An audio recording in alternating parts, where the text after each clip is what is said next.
আমি জীবনের প্রত্যেকটা মুহূর্তে সৃষ্টিকর্তার ওপর ভরসা করি। হ্যাঁ, জীবনটা এখন এমন পর্যায়ে এসে দাঁড়িয়েছে, যদি অতিরিক্ত খারাপ সময়ও পার করি, সববার প্রথমে মাথাতে একটা কথাই আসবে, এই সময়টা ঈশ্বর নিশ্চয়ই আমার পরীক্ষা নিচ্ছে।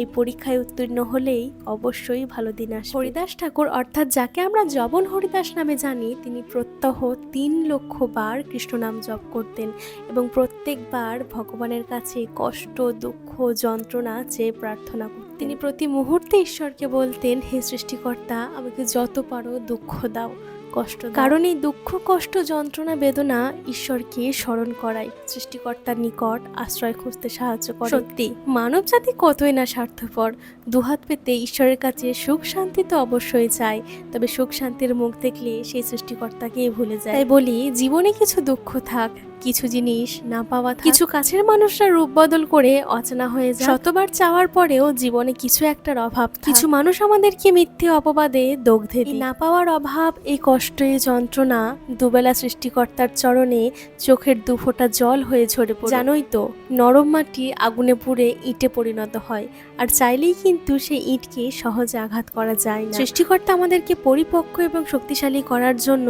জীবনের বিভিন্ন পরিস্থিতিতে পরীক্ষা নিয়ে থাকে। আর এই কঠিন পরীক্ষার মুহূর্তেও আমার জীবনের একমাত্র ভরসা আমার সৃষ্টিকর্তা, আমার ঈশ্বর, আমার ইষ্ট দেবতা।